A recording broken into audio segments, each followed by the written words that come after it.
Under lights here at the high school practice field, the Guthrie Junior High football guys get off the field as a scrimmage. Kingfisher here tonight.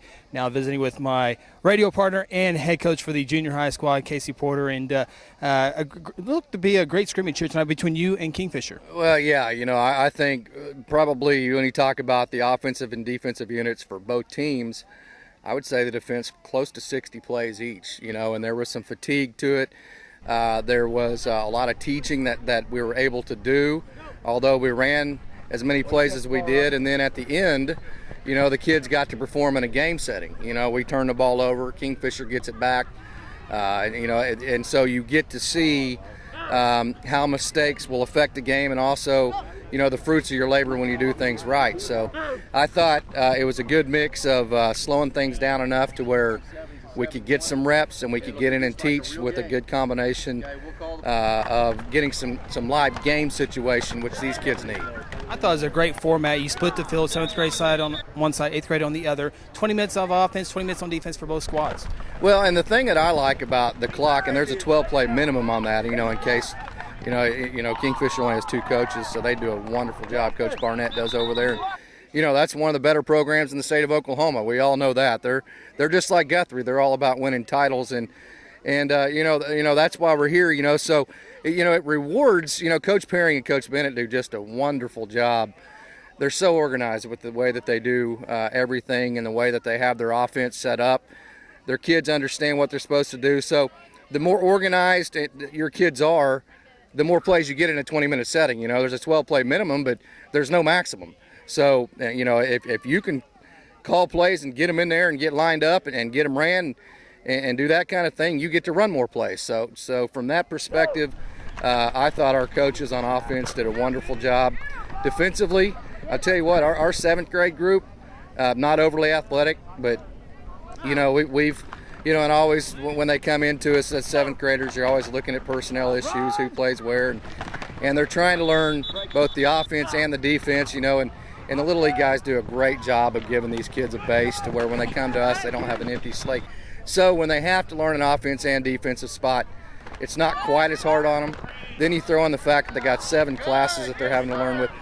It takes till about right now to where they can start reacting instead of thinking quite as much. And I think you saw quite a bit of that defensively. You started seeing guys playing downhill, playing fast, playing physical, and playing by reaction instead of playing by thinking, and this is kind of where it starts happening. 7th grade offense scores, takes them about 10 minutes, and then your 8th grade offense also scores on the final play of the scrimmage. Got to be happy with some success. Yeah, I can't say enough about the job that Coach Bennett's done with the 7th grade offense coming back to us last year and just getting things organized. And, offense always this time of year is well, I say always, but it's not right now. Usually is behind the defense, and he just has those kids well-oiled. And give all the Little League coaches of these kids credit. These kids had a handful, if not a dozen plays that they knew. Not only did they know how to run them, they know how to run them well. They believe in them. Coach Bennett has used that base and built on it, and you saw it. They're very efficient right now. We haven't even played a game yet. And 8th grade wise, Coach Perry has done a wonderful job of playing to the strengths. That's not a team that has a whole lot of speed. It's a team that has some, but it's a tough team. It's a team that's going to go 3 yards at a time, and that's exactly we had the fumble tonight that turned the ball over, but other than that, that's exactly what our offense did. You saw that last drive. It was chunk by chunk by chunk, and then I was so proud of Turvey catching that jump ball on the fade, because that's something he's going to have to be able to do. High point the ball, and what people don't realize about a kid like him, he didn't meet the weight limit in Little League, so he didn't ever get to play offense and touch the ball till last year. So some of this stuff is still new to him, and failing in front of everybody sometimes can be a difficult deal when you didn't grow up doing that. So he's working through some things in that perspective, but boy, he made a great catch there. Then Cale ducked his nose and got in the end zone, which is exactly what we need to do. Cale's pass to Trevay was over the shoulder. Well done against their best athlete who came over who covered Trevay. Yeah, and everybody knew where it was going. And, when we called timeout and said one more play, that both their coaches said they're going to throw the fade.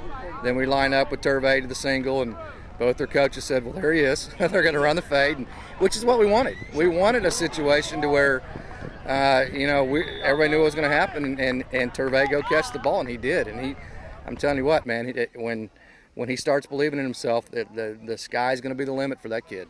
Junior High Jays will open up the season next Thursday, 5:30 at Gelsma Stadium. What are some of the things you're going to key on this week of practice? Well, in the post-game talk, and I'm not a real big talker. I'd rather talk before the practice when we have a chance to do something about it. But what I wanted to address with my 8th graders is, at this age, it's hard to get good competition and practice against them because they're the best players in the entire program. So every time they run an offensive team setting or a defensive team setting, they're going against a unit that is not as good as they were. Because if that unit was, and they'd be the first string. So this was what I told them. This was a great experience for them to realize that not everything's easy. Like sometimes it is in practice. And it was the first time they had difficulty tackling. It was the first time they were trying to tackle an athlete that was better than them or as good as them. And in certain situations, they didn't respond well. Other situations they did. So it was a good learning experience. And I'll tell you what, give Kingfisher and that quarterback a lot of credit. That's a very good team, and they grow up in that community just like the kids in Guthrie do. They're tough, and they grow up wanting to be a Kingfisher Yellowjacket, and they grow up believing that someday they're going to be part of a state championship. So it's kind of fun to see a scrimmage between two programs like that, isn't it? No doubt, and good weather, good crowd tonight as well. It was a very good crowd, and I'll say this, this is a difficult setting to sometimes keep the fans away from the kids, which can be a major distraction. And I want to thank all the fans and the parents, who stayed in the stands. Not one time did I see a parent approach their kid on the sideline or try to coach or do it. That makes it so difficult on a coach to deal with because it takes focus away from the player, but not at all. So give credit to everybody here. Everybody did exactly what they're asked to do. They let us do our jobs as coaches. They let the kids do their jobs as players, and I thought it turned out to be a good night. And, of course, the Booster Club is here again, and both teams get fed. Is this interview over yet? There's hot dog. I think we have bratwurst over there, but, let me thank all of the Booster Club. I don't want to say names because I'll leave them out. I'll certainly leave out people that I don't want to leave out. So I'll just say the Booster Club, it's the best that any program could ever ask for. Anything and everything we've ever needed. It's just been it's phenomenal support. You don't build programs like the one that's been built here just by coaching or you build it with everybody. It takes a village to raise a king. This program's a king, and it's taken a village to do it. And we appreciate the Booster Club every time that they do something like this for us. Blue Jays take on El Reno Thursday, 5:30. Be sure to attend. Then the varsity gets their season started next Friday in Duncan. Be sure to tune in for that as well. Appreciate it, Coach. Thank you. Head Coach Casey Porter joining us here. Until next time, we appreciate you tuning in here on Guthrie Sports Page.